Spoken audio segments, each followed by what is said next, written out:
Et je me souviens tellement de ce moment où je me suis retrouvée sur mon canapé après son décès à me dire, ma grande, tu as deux solutions en fait. Soit tu glisses dans la douleur, dans la souffrance et dans la dépression, parce que c'était facile en fait d'aller là.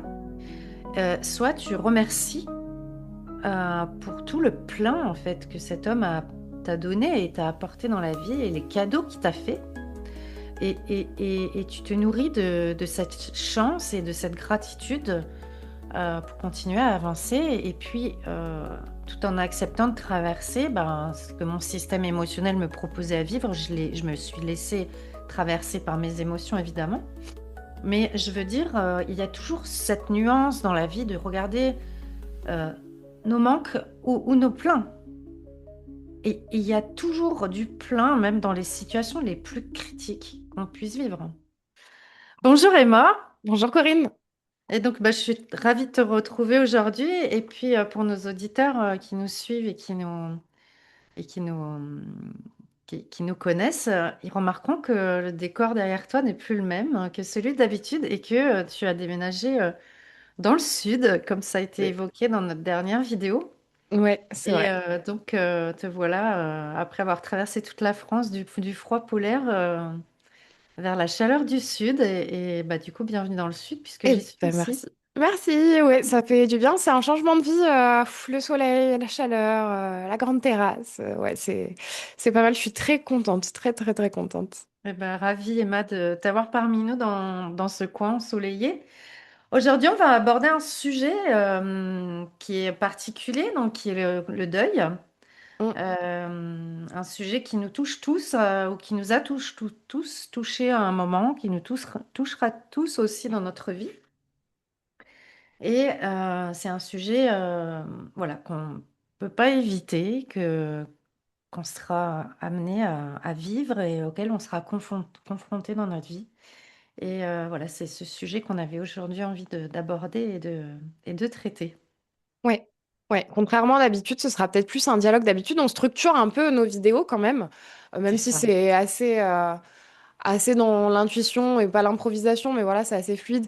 Là, c'est vraiment de mon côté, j'ai pas préparé grand-chose. On va essayer de suivre un peu une trame, un peu comme d'habitude, mais le but, c'est que ce soit plus un échange et que justement, on arrive à exploiter ce sujet-là en étant beaucoup plus dans la spontanéité, peut-être. C'est ça, et c'est ce qu'on a à cœur de faire sur cette chaîne, c'est de sortir un peu des hyperstructures de préparation où finalement on en oublie d'être présente parce qu'on est attaché à notre feuille et qu'est-ce que j'ai dit et qu'est-ce que j'ai noté et du coup on n'est plus dans notre spontanéité.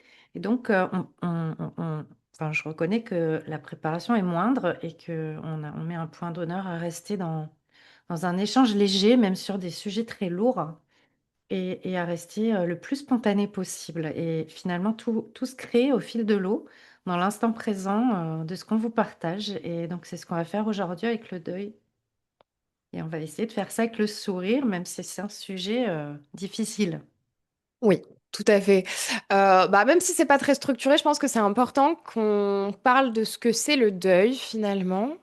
Oui, Comment on pourrait définir ça? Parce que le deuil peut être pluriel, ça peut revêtir pas mal ça peut toucher pas mal de sujets différents. Finalement, comment toi tu définirais ce sujet? alors, pour moi, faire un deuil, c'est accepter. Voilà, c'est un processus en fait qui demande à accepter euh, qu'un lien avec une personne, une situation, ait dû être coupé. Voilà, donc c'est clairement un processus intrapsychique, c'est comme un temps de cicatrisation, comme une plaie en fait qui a été générée par une rupture attendue ou soudaine et qui demande un temps de cicatrisation psychique pour permettre de résilier euh, un événement difficile et de continuer à vivre malgré tout. Voilà, j'ai essayé de Ouais. faire au plus juste pour donner cette définition, hein.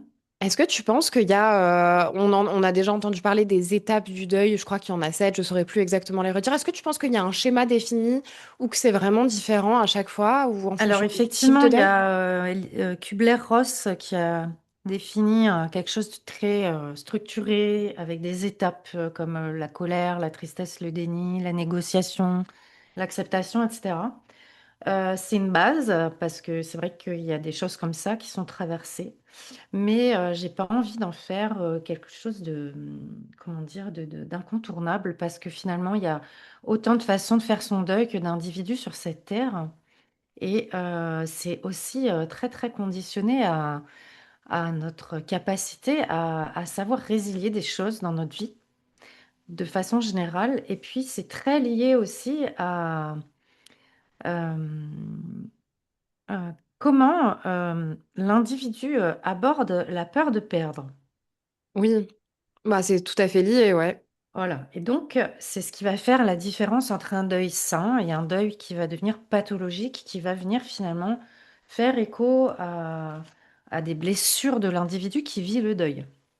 Tu penses qu'un individu qui a une peur très profonde de perdre ou même du changement aura beaucoup plus de mal à faire son deuil qu'un individu qui n'aura pas cette peur ancrée Complètement. Oui, oui, et c'est là que ça nécessite un travail profond pour aider cette personne à sortir de ce deuil pathologique et finalement aller travailler sur ces blessures de fond qui le maintiennent dans cet état de non-résiliation. Hmm. Je parle aussi de... Ouais, dis-moi. Non, j'y vais du coup? Ou Ouais, tu voulais y aller? Ouais, bah, juste, j'ai parlé de la peur aussi du changement parce qu'un deuil, c'est pas que la mort. exactement. Bah, c'est ce que je voulais aborder. Donc ça tombe bien. Emma, t'es un peu télépathe sur les bords, hein. Effectivement, donc avant de rentrer dans ce sujet, c'est important de préciser qu'il existe différents types de deuil. Donc celui qui est le plus connu, on va dire, dans les mentalités, c'est la perte d'un être cher et c'est un deuil qui est effectivement très douloureux. Mais un deuil, en fait, ça veut dire que c'est la fin d'un état ou d'une situation. Et il en existe beaucoup d'autres, des deuils, hein, comme par exemple la perte d'un animal. Ça demande aussi un deuil. C'est comme tu dis, hein, c'est un changement en fait de paradigme, hein. On passe d'un état à un autre. Voilà, donc perdre un animal aussi, ça peut être très douloureux suivant toujours pareil, hein, le lien d'attachement qu'on a investi ou surinvesti sur un animal, ça parle de nous, hein. Oui. Il y a les ruptures amoureuses, Ou amicales, amical. Hmm. hein, les divorces. Il y a un deuil à faire en fait de la famille idéalisée, de l'illusion qu'on va faire mieux que nos parents parce qu'ils avaient pas dit, parce qu'ils avaient divorcé et qu'on se retrouve finalement à être dans la même. Voilà, il y a plein de choses qui vont rentrer en jeu. Il y a par exemple les gens qui partent en retraite, qui sont obligés de faire le deuil De leur vie de qui ils active. étaient quand ils étaient salariés, qui travaillaient. Hein, ça demande aussi un deuil et une acceptation de passer à une autre vie différente. Il y a tout type de changement, changement de travail par exemple. Ça demande un deuil, hein. Si tu as travaillé 25 ans, 30 ans dans la même branche, dans la même entreprise et que du jour au lendemain tu changes, c'est pas simple, hein. Ouais. Des changements de statut aussi, peut-être dans le travail. Voilà, il y a ce qu'on appelle le syndrome du nid vide, quand il y a un enfant qui s'émancipe et qui quitte un foyer. C'est Oui. un vrai deuil aussi hein, pour les parents. Il y a les licenciements, qui sont des deuils pas faciles hein, à vivre. Il y a l'arrivée d'une maladie hein, qui demande à faire le deuil de cette version de nous qui était euh, saine et en bonne santé. Ouais, ou bien même Voilà, pour les personnes qui ont une espérance de vie très réduite et qui l'apprennent, c'est le deuil de sa propre vie au final. c'est clair. Il y a aussi le handicap, quelqu'un qui va se retrouver handicapé du jour au lendemain. Il y a tout un deuil à faire de qui ils ont été sans le handicap. Il peut y avoir la perte d'une garde d'enfant. Et puis, il y a quelque chose qu'on a vécu toutes les deux récemment, c'est c'est le déménagement qui fait partie du top 5 hein, des, des- des- des traumas en fait et des deuils difficiles. Alors même si c'est initié par nous, eh bien il y a tout un deuil d'habitudes, de repères à faire, de changements. Des fois on change de ville, bah, il faut retrouver un gynéco, il faut retrouver un coiffeur, il faut retrouver tous ces points d'ancrage qu'on avait qui faisaient un peu notre équilibre au quotidien est fracturé. Complètement. Donc, Voilà, en fait, le deuil, ça peut être le deuil d'un lien, le deuil d'une personne, le deuil d'une c'est ça. situation. C'est renforcé, peut-être par les habitudes qu'on avait avec la situation, avec la personne, avec ce qu'on a perdu, en fin de compte, parce que c'est une perte, le deuil. Ça peut être une ancienne version de nous. Mais donc, le deuil, au final, Ça c'est peut même bien être une chose, Emma. Par exemple, je ne sais un pas si tu as objet, une ouais, moto complètement. ou Ouais. une voiture que tu adores Mm. et à laquelle tu es attaché ou parce qu'il y a une symbolique Ouais. affective, ta grand-mère t'a offert quelque chose, voilà, et qu'on te le vole ou ça casse ou d'un coup c'est terminé, Ouais. ben, il y a un deuil à faire aussi. Ouais, complètement. Enfin, moi, je l'ai déjà vu, des personnes qui perdent à la plage leur anneau de mariage ou ce genre de choses. C'est aussi, ouais, Exactement. ça peut être aussi un petit peu plus matériel. Ça peut C'est ça. toucher, ouais, tellement d'aspects différents C'est et c'est ça. vraiment, ouais, un processus psychologique pour comment, euh, C'est comment ça. Et on donc, s'en un remet. deuil, c'est clairement la fin d'une situation. Voilà, c'est une rupture. Ça parle de rupture avec un attachement. C'est pour ça que dans cette vidéo, peut-être que ça va surprendre, mais je vais parler de lien d'attachement, je vais aussi parler de dépendance affective, je vais aussi parler de capacité de résilience euh, et de, de notre capacité à savoir perdre quelque chose en fait, Ouais, c'est ou intéressant, ouais. quelqu'un. Ouais. Voilà, donc tout ça, ça vient toucher chez l'individu des failles qui sont là où elles en sont au moment où ça arrive et qui va mettre la personne à l'épreuve, plus ou moins en fonction de là où elle en est. Je me pose la question par rapport au deuil de la perte d'un être cher, de la mort, hein, je parle. Est-ce que la culture dans laquelle nous évoluons n'a pas un énorme impact parce qu'il y a des civilisations ou des cultures, par exemple, latines ou au Mexique, où le deuil, la mort, enfin, à prendre avec des pincettes parce que je suis pas hyper calée sur le sujet, mais c'est célébré. Mais complètement. C'est pas un enterrement, tout le monde est en noir, tout le monde pleure. C'est un peu une fête, une célébration de la vie. C'est un autre, D'autres croyances et d'autres ouais. cultures. Oui. Et est-ce qu'on est condamné à souffrir quand on est en deuil?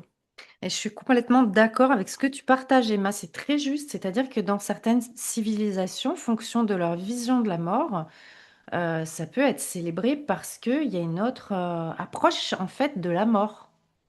Hein. Donc, effectivement, comme tu dis, on est conditionné par la société dans laquelle on est. Est-ce que c'est triste? Est-ce que c'est joyeux? Est-ce que c'est comme ça et c'est à accepter que la mort fait partie de la vie et que c'est un processus? Ou est-ce qu'il faut être triste? Est-ce qu'il faut être habillé en noir? Est-ce qu'il faut pleurer? Est-ce qu'il faut surtout pas rire? Voilà, il y a tout un C'est vrai. conditionnement autour de ça. Et c'est vrai que chaque civilisation a son conditionnement et sa croyance autour de ça. Est-ce que ce serait pas donc un choix à faire que de voir les événements quels qu'ils soient venir et décider de la coloration qu'on va leur donner? Est-ce Ouais, que mon déménagement, bon, bah là évidemment pour moi c'est un événement joyeux, mais j'aurais pu aussi vraiment le ressentir comme un déracinement, comme je perds un peu mes amis, mon entourage. Et enfin, je pense que c'est en fonction de où est-ce qu'on place le curseur aussi. La difficulté qu'on aura exactement, à outrepasser le deuil, ça va dépendre de la manière exactement. dont on aborde ce Mais qui se passe. complètement, Emma, c'est complètement ça. Je suis d'accord avec toi. C'est toujours une histoire de prisme et de façon de regarder la vie. Euh, j'ai envie de partager quelque chose d'intime parce que c'est vraiment le sujet du jour. Donc il y a 5 ans, j'ai perdu mon compagnon. Et donc c'est un homme qui m'a apporté énormément de choses. Tant sur le plan thérapeutique, puisque c'est lui qui a été le créateur de l'outil que j'utilise aujourd'hui en soins et en accompagnement. Et je me souviens, parce que ben, forcément c'est très douloureux de perdre un amoureux, ça vient directement toucher beaucoup de choses au niveau émotionnel. Et je me souviens tellement de ce moment où je me suis retrouvée sur mon canapé après son décès à me dire, ma grande, tu as deux solutions en fait. Soit tu glisses dans la douleur, dans la souffrance et dans la dépression, parce que c'était facile en fait d'aller là. Soit tu remercies pour tout le plein en fait que cet homme t'a donné et t'a apporté dans la vie et les cadeaux qu'il t'a fait. Et tu te nourris de cette chance et de cette gratitude pour continuer à avancer. Et puis, tout en acceptant de traverser ben, ce que mon système émotionnel me proposait à vivre, je me suis laissée traverser par mes émotions, évidemment. Mais je veux dire, il y a toujours cette nuance dans la vie de regarder euh, nos manques ou nos pleins. Et il y a toujours du plein, même dans les situations les plus critiques qu'on puisse vivre. Complètement, complètement. Et donc, j'ai fait le choix de regarder le plein et tous les cadeaux qu'il m'a laissés, tout cet amour inconditionnel qu'il a eu pour moi, toutes ces transmissions thérapeutiques qui font ben, la passion dans laquelle je suis aujourd'hui, et puis qui comblent aussi des gens que j'accompagne. Eh bien, tout ça, c'est la façon dont j'ai choisi de regarder son départ. Et je dois avouer que ça m'a énormément aidé et ça m'a permis de me relever très vite, en fait, de me relever très vite et de revenir dans le vivant. Parce que si on regarde le plein, on reste dans la vie.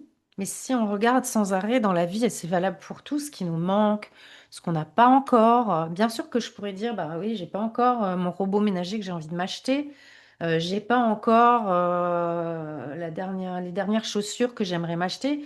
Eh ben, je vois pas toutes les autres chaussures que j'ai, parce qu'en plus j'en ai plein.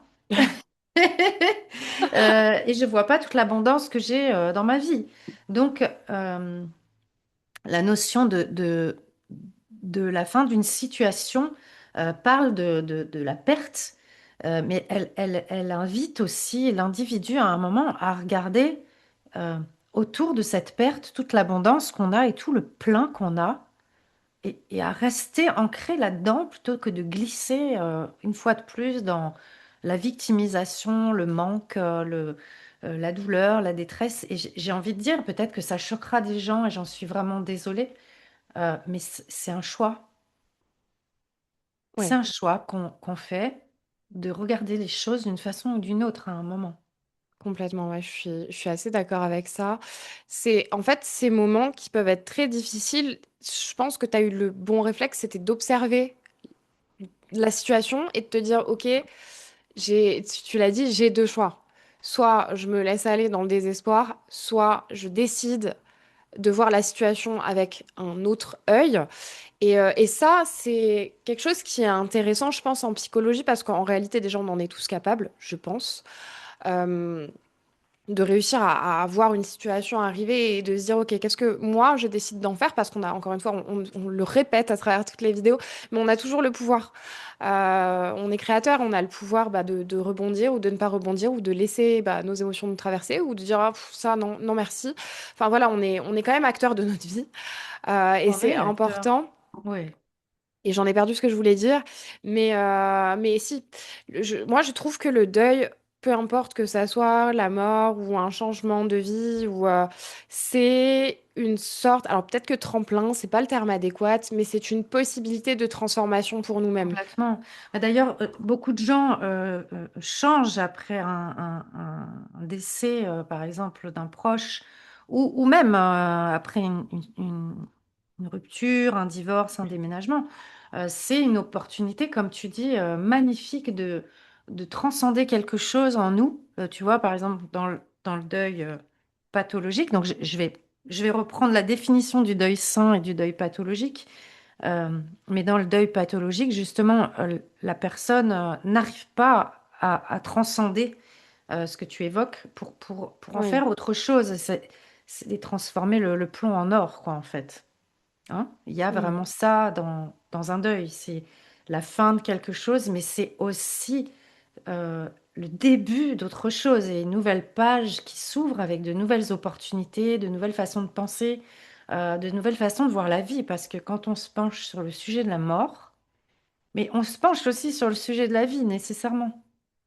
Ah oui, Ça parce va que nous, on est avec. là et on continue de vivre et la vie suit son cours et qu'est-ce qu'on en fait maintenant? C'est ça. Donc, en fait, ça demande des ressources d'adaptabilité quand même assez énormes, le deuil. Ça demande des ressources d'adaptabilité. Après, je ne cache pas que j'ai été capable de faire ce choix, parce que j'avais déjà beaucoup cheminé avant et que j'avais compris des choses. Mais je ne sais pas, 10 ans auparavant, j'aurais chuté dans la dépression et effectivement, je serais allée me lever dans cette détresse et j'en serais peut-être pas sortie. Mm. Donc, c'est un processus personnel, individuel qui parle aussi vraiment de là où on en est dans euh, dans nos prises de conscience et dans notre cheminement personnel par rapport au conditionnement qu'on a reçu. Oui, tout à fait. Hein? Donc, pour rebondir sur ça, je vais donner la définition du deuil sain et du deuil pathologique. Donc, un deuil sain, c'est voilà, se laisser traverser par toutes les émotions qui peuvent être là. Donc, la tristesse, la colère, je les ai notées. Il y en a tellement. Le déni, parce que, enfin, faut imaginer, il y a des deuils qui sont atroces. Je veux dire, perdre un enfant, c'est la chose la plus immonde qui puisse exister, je crois, hein, pour Oui, je pense. un individu. Donc, il y a beaucoup de déni, il y a beaucoup d'injustice. Euh, il y a un état traumatique à traiter dans le cadre du deuil de façon générale, mais encore plus dans ce cas-là. Il y a la tristesse qui est infinie. Dans le deuil d'un être cher, il y a souvent la culpabilité Oui, aussi. Hein, si j'avais fait ça, peut-être qu'il ne serait pas décédé. Si j'avais pensé à faire différemment, et si, et si, hein, ça ne s'arrête ouais, à pas. l'infini, ouais. Et donc, ça nous bloque aussi dans ces états-là qui empêchent l'acceptation de la situation. Il y a aussi bah, la détresse et la plus grosse blessure qui est souvent activée, c'est celle de l'abandon. Oui, Voilà, donc suivant là où on en est avec cette blessure, si justement on a été en fusion et en dépendance affective avec la personne décédée, eh bien, comme dans la fusion, il y a la confusion, on ne sait pas qui on est, hein. Clairement, on a l'impression de mourir avec. oui. Hein. Donc, ça fait partie du deuil pathologique, c'est vraiment apprendre à la personne à défusionner euh, de ses, par rapport à son lien d'attachement et comment elle s'inscrit dans les relations de façon générale. Ouais, c'est la fameuse phrase je peux pas y arriver sans cette personne. C'est ça, Mm. complètement. Donc le deuil sain, c'est quand la personne arrive à traverser de façon plus ou moins fluide toutes ces étapes qui sont indispensables. Hein. Je veux dire, dans ce que j'ai vécu, je vais pas dire que j'ai pas pleuré, c'est complètement faux. J'ai traversé toutes ces étapes, mais je les ai acceptées en fait. J'ai accepté que ça irait plus vite en me laissant traverser par tout ça, tout en regardant mon plein. Hein, parce que on peut pas non plus rentrer dans une sorte de pseudo-déni de ah non, non, j'ai du plein, il m'a donné plein de choses, donc je ne suis pas triste, je ne suis pas en colère et j'accepte, waouh, tout ce que la vie me propose, c'est magnifique. Là, il y a aussi une forme de déni. Je veux dire, il y a quand même des choses à traverser sur le plan émotionnel que notre incarnation nous propose avec ce corps et il faut laisser faire ce processus. Mais à côté de ça, on peut choisir de regarder la situation avec des lunettes, je vais pas dire roses, parce que c'est pas, on peut pas regarder ça de façon rose, mais de regarder ça avec des belles lunettes plutôt que de mettre des lunettes noires et de pleurer pendant des années. Ouais, c'est sûr. Hein. Après, t'en parles, l'importance de se laisser traverser par les émotions. Moi aussi, de mon expérience personnelle, j'ai perdu beaucoup de choses et de gens et même de versions de moi-même. Je dis souvent que j'ai eu Oui, plusieurs vies. Et moi, j'étais beaucoup dans la colère pendant longtemps, après notamment le deuil de mon père, enfin de mes deux parents en réalité. Jusqu'à ce que j'arrive un petit peu à sublimer ça. En fait, moi, Ça a été, je pense, une sorte de mécanique de défense d'être dans la colère, mais ce qui m'a permis d'avoir un peu de carburant pour continuer à avancer dans mes projets. Et j'ai eu la phrase que tout le monde connaît de je le fais pour lui. Ou je le fais. Moi, ça a été ça. Moi, ça a été ça pendant des années jusqu'à ce que je réalise que, en fait, ce que je fais depuis le début, bah, je l'ai fait pour moi. Mais c'était un peu le rideau Oui. derrière lequel je me planquais. Et oui, à un moment donné, j'ai dû changer de lunettes pour me dire, bah, non, tout ça, tu l'as fait pour toi et j'ai Ouais, mais réussi. ça t'a aidé sur l'instant et Ouais, c'est ça qui compte. complètement. Et si je n'avais pas accepté d'être tout le temps en colère, j'avais aussi évidemment cette blessure d'abandon. Moi, je me sentais seule au monde, seule dans l'univers. C'était Forcément, si vraiment. tu as perdu tes deux parents, Ah ouais, c'est... ouais, j'avais un truc vraiment d'injustice très fort, un peu le truc de pourquoi moi, je suis seule au monde, je suis toute seule, je suis orpheline, il n'y a plus personne. Et ouais, et du coup, la colère qui vient derrière, parce que bah, franchement, les gars, L'injustice. ouais, ouais, ouais, vraiment, il y avait quelque chose comme ça. Et bon, alors, ça a été un processus très long à travers, je pense, bien. Enfin, très long. À mon échelle, j'ai trouvé ça long parce que j'étais très jeune, j'avais 17, 18 ans. Et ouais, je pense que jusqu'à mes 25 ans, j'étais encore dans ce cheminement. Et je suis passée par différentes phases. Juste pour l'anecdote, par exemple, j'avais une photo de mon père chez moi dans un cadre. Et cette photo est passée par tous les états, c'est-à-dire que des fois elle était dans mon salon, des fois elle était dans mon pare-soleil de ma voiture, des fois je la planquais, des fois elle était dans un carton, des fois elle était retournée et je me disais non, je veux plus jamais la voir. Et voilà, je trouve que ça illustre très bien parce qu'un jour j'ai vu la situation avec cette photo, à chaque fois que je la croise, je me dis bah qu'est-ce que j'en fais? Enfin, à l'époque entre guillemets. Et je trouve que ça illustre assez bien le processus que moi j'ai eu du deuil je sais jamais sur quel pied danser. Et au final, bah je me suis laissée danser quand même. Oui, c'est ça. Et puis, tu as fait comme tu as pu, en fait. On Et fait ça comme on va. peut, hein, Et dans ces avec le temps, moments-là. ça va. C'est ça. Et c'est, ouais, enfin voilà, c'est mon expérience, mais c'est vrai que ça nous fait traverser, on voit de toutes les couleurs, Et ça nous fait tellement grandir, j'ai envie de dire. Oui. J'imagine que tu as une force de résilience qui est énorme et que tu as récupéré énormément de puissance et de force après ces épreuves. Bah, j'ai récupéré, je sais pas si c'est de la force. Un jour, tu m'avais dit quelque chose d'assez intéressant pour les personnes qui ont été assez traumatisées. C'est vrai qu'on entend souvent, ah oui, mais t'es fort. Moi, j'ai jamais considéré ça comme de la force. C'est plus à un moment donné, t'as pas le choix. C'est le fameux choix que tu évoques tout à l'heure. Soit tu te laisses mourir et aller dans le désespoir et dans le noir et tu creuses toujours plus dans les profondeurs de ce qui est poisseux, quoi. Soit tu décides que, bah, à un moment donné, j'ai pas le choix. Soit j'avance, soit je meurs. Qu'est-ce que je fais? C'est J'ai ça. envie de vivre et Mais des années c'est plus ta tard, j'ai envie. force. C'est une force. Ouais, mais est-ce que tu vois, avec les traumas, avec les multiples deuils auxquels on doit faire face, notamment les deuils aussi de nous-mêmes, je ne suis plus la personne que j'ai été. J'ai dû faire le deuil bah, de l'adolescente qui a perdu son père. J'ai dû faire le deuil de l'étiquette que je m'étais collée sur le front de je suis orpheline. C'est des choses que j'ai dû enlever ces couches-là de moi-même. Est-ce Complètement. qu'on est plus perméable à la souffrance une fois qu'on a vécu des traumas, des deuils, ou est-ce qu'au final, on est plus armé? Moi, j'ai pas la réponse. Qu'est-ce que toi, tu en penses? Bah, moi, je pense que quand on traverse ça et qu'on arrive à le résilier et à se remettre dans le vivant, il y a quelque chose en soi j'accepte la vie en fait, avec tout ce qu'elle propose. Oui, Et donc, il y a un grand lâcher-prise qui s'opère parce qu'il n'y a pas le choix, comme tu dis à un moment. La oui, oui, vie, elle frappe aussi quand elle a envie de frapper.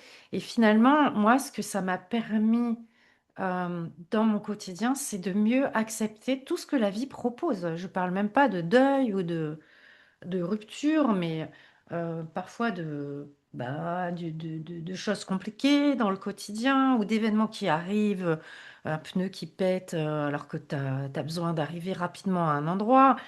Ça me permet de tout accepter, en fait, que c'est comme ça. Et ça sert à quoi, en fait, d'aller râler et glisser dans ce sombre et rajouter à la situation qui est déjà pas toujours drôle plutôt qu'à se dire, bah, ok, c'est comme ça en fait, c'est comme ça et c'est surtout comment je trouve la situation pour en sortir. ouais, c'est des moments qui peuvent être assez challengeants. Alors bon, le mot, encore une fois, est à prendre avec des pincettes. Ça dépend, hein, bien évidemment, de la gravité de la situation. Mais parfois, quand on est... c'est la fameuse phrase, quand la vie te donne un citron, fais-en une limonade. Mais parfois, justement, j'ai mon pneu qui pète, je suis à la bourre, je vais à un mariage ou que sais-je. Alors, au lieu de péter un câble, ce qui ne mènerait nulle part, là, c'est un bon challenge pour se dire, OK, essaye d'avoir le contrôle sur tes émotions, sur ta stabilité émotionnelle, sur la situation, pour t'en sortir de toute façon beaucoup plus vite. Donc il y a un petit challenge de, ok, il m'arrive un truc pas cool, comment je déploie mes propres ressources pour mieux le vivre, en fin de compte. C'est ça. Et personnellement, je crois que cette épreuve que j'ai vécue, ça m'a donné plus de force en fait pour alors, oui, de la force et de la capacité à lâcher prise et à accepter en fait ce que la vie propose et ce qui est là. Et du coup, ça permet de rebondir plus vite et d'accepter. C'est de l'acceptation en fait. Ouais. Mais ça, c'est dans le cadre d'un deuil qui est sain. Tu as parlé du cas du deuil pathologique. Là, je pense aux Voilà. personnes notamment qui perdent, par exemple, je sais pas, leur maman d'une maladie dégénérescente ou enfin ce genre de choses. Et là, enfin, souvent, je ne sais pas, j'ai pas fait d'études, hein, mais il y a beaucoup de personnes qui tombent un peu dans la peur, panique de la maladie. Et ça, on rentre dans le deuil pathologique. Alors, on rentre dans le deuil pathologique, mais on rentre aussi dans l'angoisse. Si par exemple, un enfant a vu sa mère ou son père souffrir atrocement d'un cancer et qu'il a dû l'accompagner là-dedans, c'est traumatique. Hein. Donc, il y a une espèce de traumatisme aussi à traiter qui va rendre la situation pathologique parce qu'il va y avoir une peur soi-même, peut-être de mourir comme ça ou de perdre encore quelqu'un qu'on aime et de le voir souffrir. Donc, ça va déclencher d'autres problématiques. Mm. Hein. Mais pour rebondir sur ce que tu dis sur le deuil pathologique, en fait, c'est quoi un deuil pathologique? C'est quand ça perdure dans le temps et qu'il n'y a pas de résiliation. Hein. C'est quand ça s'arrête jamais. On retrouve des gens qui sont à 4, 5 ans, 10 ans, 20 ans. Moi, j'en ai en séance. Et qui sont dans une sorte souvent dans la dépression et dans une sorte de conflit de loyauté à vivre alors que l'autre est décédé et qui Oui, s'autorise plus à rire, à danser, à chanter, à profiter de la vie, euh, pour rester encore dans ce lien, dans ce dernier lien. C'est comme si, s'il lâchait ça, il rompait définitivement. oui. Puis il y a la Et donc, il culpabilité garde le aussi. lien de souffrance avec l'autre en pensant que c'est de la loyauté, que c'est pas l'abandonner. Et très souvent, eh bien, ils s'autodétruisent comme ça parce qu'ils restent avec des croyances erronées qui les maintiennent ben, dans cet état morbide. Ouais. C'est souvent Hein. le cas avec les frères et sœurs, voire les gens qui ont perdu un jumeau ou une jumelle, Exactement, qui vivent dans la culpabilité de, en plus, pourquoi moi, je suis c'est ça. restée, je mérite pas. Enfin, c'est des C'est programmes clair. qui viennent Et s'ancrer. puis, dans le cadre, je le redis, hein, j'ai une amie proche qui a perdu son fils. Elle se reconnaîtra sûrement dans cette vidéo et je pense fort à elle. Hein. Elle est à Strasbourg. Euh, c'est extrêmement difficile à traverser et puis à résilier parce que comment accepter que ça soit pas dans l'ordre des choses en fait. Normalement, c'est un enfant qui doit nous enterrer.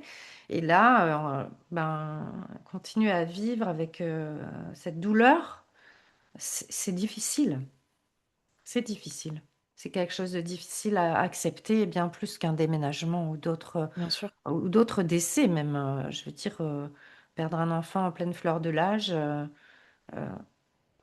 ça demande beaucoup, beaucoup de courage et de résilience pour arriver à dépasser et puis à accepter de Accepter. continuer à vivre alors que l'enfant est Ouais, parti. ouais, Et une complètement. énorme culpabilité derrière. Mm. Et qu'est-ce que tu pourrais visualiser là comme conseil pour faire le deuil, justement, que ça soit peu importe la durée, mais des petites choses peut-être qui aideraient à se sentir mieux ou qui nous Alors, permettraient... oui. Donc, ben, moi déjà, de mon côté, je peux partager ce qui m'a beaucoup aidé, c'est ma vision spirituelle de la vie et de la mort. Hein. Donc, chacun a ses convictions, mais moi, je vais partager la mienne. C'est que pour entrer dans des considérations un peu plus spirituelles, pour moi, en fait, le corps est un véhicule d'incarnation, comme une voiture, en fait, qui nous est allouée à la naissance. et qui finit par casser, même si elle est en mode diesel et qu'elle roule jusqu'à 300 000 kilomètres, eh bien, à un moment, bah, elle fatigue et puis elle casse. Mais le conducteur, il reste pas dans le véhicule. Donc, pour moi, la mort, c'est seulement la mort du corps physique, mais le conducteur, qui est donc la conscience, hein, l'âme, l'esprit, chacun peut l'appeler comme il veut, la partie divine en nous, ne meurt pas. Et donc, elle repart sur les plans spirituels pour se réincarner à un autre moment. Donc, pour moi, quelqu'un qui meurt, il meurt pas vraiment. Il y a seulement sa voiture, en fait, qui part à la casse et qui meurt. Donc, euh, je me suis dit, pleurer sur une voiture qui est cassée, ça n'a pas d'intérêt non plus. Euh, j'ai pris conscience qu'en fait, je pleurais sur mes manques et sur mes besoins et sur mes problèmes d'attachement et sur mes dépendances. Et que non, je crois que pour surfer au mieux dans la vie, il faut, dans tous les cas, dans les cas de relations amoureuses, dans les cas de relations amicales, dans tous les cas où on est en relation avec quelqu'un ou quelque chose, je crois que le plus facile, c'est d'accepter de perdre l'autre ou de savoir qu'à tout moment, on peut perdre une situation, une personne, et ça nous rend beaucoup plus libres. Ouais. Mais je trouve que ça n'enlève pas la tristesse de la Non, on situation. a bien sûr, on est des êtres de lien et on s'attache. Le problème, c'est l'attachement pathologique, la dépendance affective qui fait que on ne sait plus qui on est sans l'autre et on ne trouve plus de sens à la vie sans l'autre. Et ça, c'est problématique. Mm. Bien sûr que la tristesse, on la traverse, c'est ce que j'ai partagé tout à l'heure, c'est que ça Ouais, m'a ouais, pas bah oui. empêché de Mm. traverser ces phases. Euh, mais comme tu l'as dit aussi, c'est une opportunité incroyable de transformation. Parce que c'est la fin de quelque chose, mais du coup, tout est à réécrire autrement et différemment. Mm. Donc, donc voilà ce que j'avais envie de dire. Et puis, comme tu l'as dit très justement, ça vient très fortement mettre en lumière nos croyances Ouais, et nos failles, un et nos deuil, failles. nous, Ben, elles quand sont on en se regarde lien. dans le miroir, ouais, bah Ouais, oui, oui, complètement. Mais c'est c'est vrai ça. que ça nous met face à nous-mêmes, puisque justement, il y a une perte, donc potentiellement un sentiment de solitude qui va C'est ça. venir s'installer ou pas d'ailleurs, mais qu'on va venir traverser, expérimenter. Donc forcément, c'est des moments d'existence où on se regarde beaucoup plus et on voit nos souffrances et on voit nos failles, on voit nos limites et on voit ce qu'on n'est pas encore capable de faire.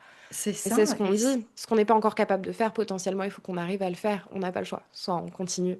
C'est ça. Et parfois, il y a des gens qui ont un instinct de survie qui est tellement puissant que ça leur permet de transcender et de dépasser et de faire quelque chose de tout ça de merveilleux. Par exemple, il y a des parents hein, qui perdent des enfants. Je pense à Crans-Montana en Suisse, parce Ouais. que je suis très en lien avec une, une femme en Suisse, médecin, qui m'a parlé pas mal de ça. Mm. Et il y a des familles qui ont perdu des fois deux enfants dans cet événement. Euh, et je ne sais plus ce que je voulais dire, mais je vais retrouver. C'est juste de dire que dans des cas comme ça, euh, eh bien, très souvent, on va retrouver des parents qui ont traversé l'horreur, évidemment, et c'est long, mais c'est assez souvent des gens, voilà, c'est ça que je voulais dire, qu'on va retrouver dans des associations qui vont œuvrer et mettre au service leur expérience pour d'autres parents qui vivent ça, pour aider, accompagner, ou pour faire des livres, hein, ou pour faire des conférences, pour partager en fait, et offrir ce qu'ils ont trouvé dans leur façon d'être résilients. Ouais, c'est complètement ce dont on parlait au tout début de la vidéo par rapport à la manière dont on observe l'événement et où est-ce qu'on met le curseur. Quand j'étais très jeune aussi, une expérience que j'ai vécue, je crois que j'avais 15-16 ans et j'ai un ami qui venait d'avoir ses 18 ans qui est décédé sur la route d'un accident de voiture. Et en fait, ses parents, qui étaient déjà des gens extrêmement solaires à l'époque, je m'en souviens, ils ont décidé pour l'enterrement donc, de leur fils quand même de 18 ans de faire quelque chose de très joyeux, c'est-à-dire que pendant la cérémonie, c'était pas du tout une cérémonie religieuse, c'était civil, mais il y avait tous les amis évidemment de Eric, appelons-le par son prénom, qui sont venus pour raconter des anecdotes. La playlist de chansons, c'était ses chansons préférées. Donc voilà, c'était un enterrement comme je n'en ai pas vu d'autres dans ma vie, mais parce que ses parents ont eu cette force peut-être en eux de se dire, ok, bah pareil, au lieu de se rassembler pour sa mort, célébrons sa vie. Et je trouve que c'est très lié à l'amour de la vie en elle-même. Pour n'avoir pas toujours aimé la vie, j'ai même beaucoup détesté la vie étant plus jeune. Aujourd'hui, j'adore la vie. J'adore les expériences qu'elle Mm. peut m'apporter. J'adore. Ça aussi, je pense que c'est un apprentissage et c'est un processus de se dire la vie, elle n'est pas tout le temps belle. Par contre, à expérimenter, elle est magnifique et il faut prendre Exactement. tout ce qu'il y a sur le plateau. Malheureusement, c'est un package, on n'a pas le choix, on doit faire C'est avec. ça. Elle présente toutes les Et, couleurs de sa palette. mais ça Il y vaut le en a qui coup. sont dark, on le sait, Mm. mais il y a pas que ça. Ouais. Et ça vaut le coup. Et enfin, personnellement, moi, quand je regarde en arrière, je me dis, ah ouais, quand même, heureusement que j'ai tenu bon et heureusement que je suis là aujourd'hui parce que, punaise, c'est chouette quand même. Ouais, et je trouve que tu as une grande force de résilience avec ce que tu as vécu, Emma, j'ai envie de te le renvoyer. Ouais, Mais, peut-être. Mais c'est oui, parce oui. que je pense que aussi, c'est... Moi, j'ai deux credos. Le premier, ça a été vraiment ce truc de rien n'est grave. Alors, ça peut peut-être aussi choquer, mais pour moi, rien n'est grave, hormis, en effet, la perte d'un enfant.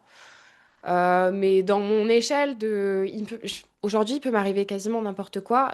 Le deuil, évidemment, c'est abominable, mais la vie continue.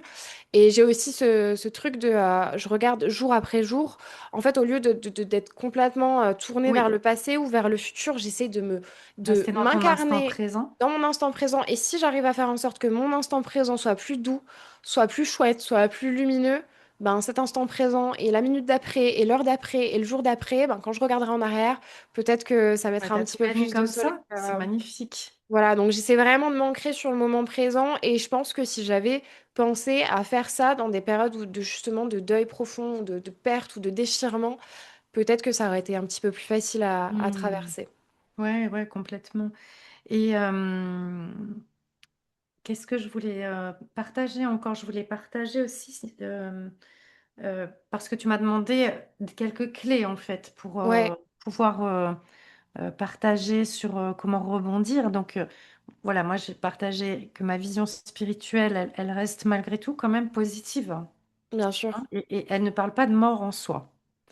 Donc je m'y suis beaucoup raccrochée. Et puis chacun peut avoir ses convictions spirituelles, religieuses, en lien avec la mort et la vie. Et puis après, j'ai envie de dire, travaillons sur notre lien d'attachement à l'autre. Où est-ce qu'on en est? Ouais. Est-ce que on est fusionnel avec les gens, et on sait pertinemment que le jour où les gens vont partir, ça va être atroce et on n'arrivera pas à se relever.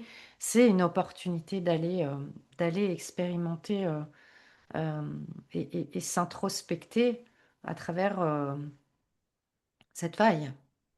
Cette peur d'être abandonnée constante parle de dépendance affective. Bah, Donc ça peut être déjà, euh, par anticipation, d'aller vraiment regarder toutes ces zones où on a peur de perdre l'autre, on a peur de perdre un travail, on a peur de perdre un animal. Euh, voilà, moi actuellement j'ai ma petite chienne que j'aime beaucoup, qui s'appelle Monoï, qui est très malade. Et Dieu sait que j'ai de l'attachement pour elle parce qu'elle a traversé 12 ans de mon existence avec moi. Mais à la fois, j'ai envie de regarder tout ce qu'elle m'a amené, tout ce qu'elle m'a apporté, toute la joie. Et j'accepte que c'est la fin de sa vie et que c'est comme ça. Voilà, donc je pleurerai, je traverserai ce que j'ai à traverser. Mais c'est comme ça que je préfère regarder les choses, en tout cas. Et puis après, je crois qu'on peut aussi aller travailler sur euh, son sentiment de légitimité aussi à être quand même joyeux et à rester dans le vivant si un proche décède. C'est très important. Pourquoi est-ce qu'on s'interdirait de vivre parce que quelqu'un est décédé? Quel est le rapport? Oui. Puis pareil, c'est culturel, il faut être en deuil. Oui, c'est ça. À un enterrement, il faut pleurer. C'est ça. Il faut que tu prennes du Prozac, que tu aies le maquillage Ouais, qui coule pendant des mois parce que tu es malheureux. ouais. Voilà, on Alors n'est que c'est pas pas obligé. souhaitable pour personne en réalité. C'est ça. Et puis, je me souviens d'une chose, c'est que quand, ben, un mois et demi, peut-être après le décès de mon compagnon, quand je me suis relevée, bah, j'étais comme tu me vois aujourd'hui. Et je sais qu'il y a des gens qui ont dit, bah, elle devait pas beaucoup l'aimer pour être dans cet état un mois et demi après. Et Hmm. c'est pour montrer à quel point c'est inconcevable, en fait, dans la mentalité et dans les croyances des gens de pouvoir euh, voir les choses autrement qu'à Autrement. travers le prisme de la détresse, la tristesse, la souffrance. Euh, et voilà. Donc, qu'est-ce que je peux encore proposer? C'est de travailler sur sa capacité à accepter, en fait, tout ce que la vie propose.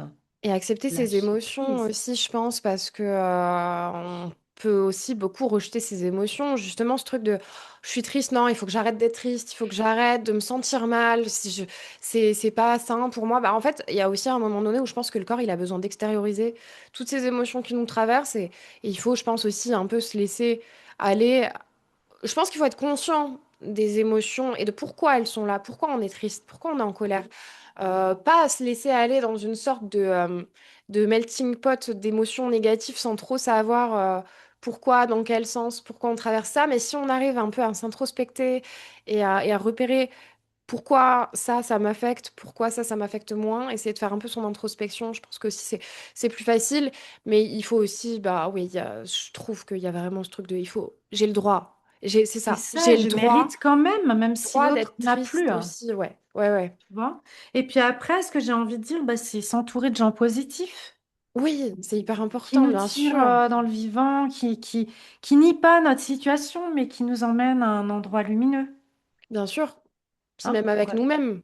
c'est ça, C'est des choses un peu, mais si ça nous fait du bien d'être sur notre canapé à regarder une série et manger du popcorn, ou si ça nous fait du bien de passer des heures dans la nature, ou de prendre un bouquin, d'aller à la plage, ou exactement. accordez-vous ça, parce que c'est les petits moments qui font du bien. C'est le Ouais, fameux je suis dans l'instant présent. Si je fais un truc maintenant qui me fait du bien et que je continue à faire des choses qui me font du c'est bien, ça, bah, ça sera moins douloureux jour après jour. De toute façon, le temps, enfin, je pense que le temps, sauf quand on est vraiment dans le cadre d'un deuil pathologique extrêmement profond, mais dans le cadre de deuil plus sain, je pense que c'est le temps qui en fait son affaire après, hein. c'est ça. Et plus on accepte les choses, mais même de façon générale pour tout, plus ça va vite en fait, hein, dans la transformation, l'alchimisation de tout ça se fait de façon spectaculaire. Parce Ouais, que la vie, elle demande simplement à ce qu'on surfe sur ce qu'elle propose et pas qu'on résiste, bah oui.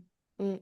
j'ai envie de dire. Donc, voilà, et puis bah, pour les gens qui sont dans des deuils pathologiques, il n'y a pas de jugement du tout avec ça. C'est de, voilà, d'oser se proposer d'aller chercher de l'aide, pas rester seul, pas rester englué dans cette situation à attendre que peut-être demain ça ira mieux, se rendre compte que ça va pas, que ça fait des années que ça va pas, que tous les jours on pense à la personne, que tous les jours on va au cimetière, que tous les jours on s'autorise pas, que tous les jours on a besoin de rester dans des pensées chroniques et que ça dure depuis des années, s'autoriser à se rendre compte qu'il y a un problème Oui, et on peut en et sortir, que nous on n'est surtout. pas mort en fait, on doit continuer à vivre. Mm, complètement.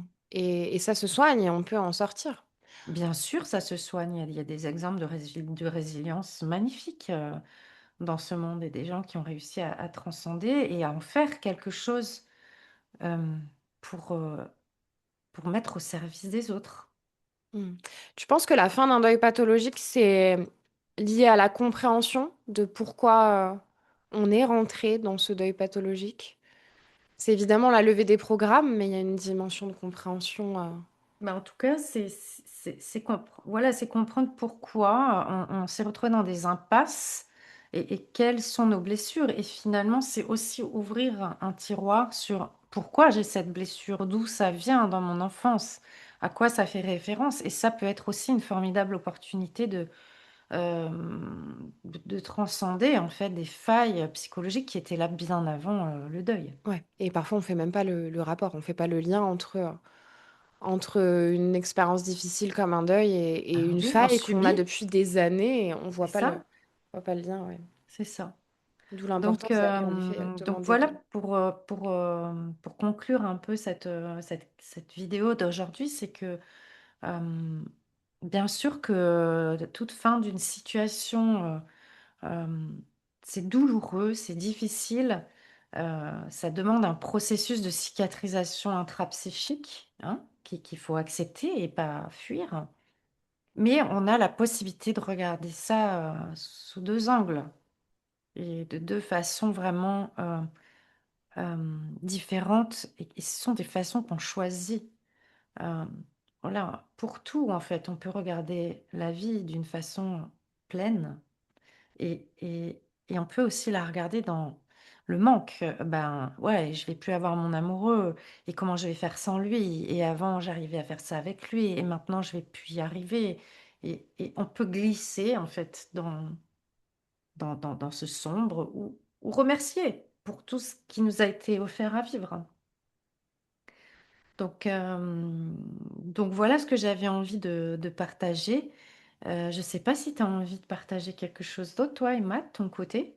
Non, Ou si tu as envie de donner aussi de par ton expérience, peut-être des petits tips, voilà, des conseils ou des choses aussi que tu voudrais offrir de par ton bah expérience. ouais, moi c'est plus le mot, tu vois, là en discutant, c'est plus le mot indulgence qui me vient en tête. Ouais. Indulgence parce que oui, je suis passée dans des états très très durs, hein, très sombres. Je n'y suis plus du tout, plus à un centimètre de moi et dans ces endroits sombres aujourd'hui. Et ouais, je pense que l'indulgence envers soi, d'accepter d'être pas bien aussi, c'est OK. C'est OK d'avoir du mal à s'en remettre, c'est OK de prendre le temps, c'est OK d'être triste, c'est OK de ne pas être triste, c'est OK de passer à autre chose.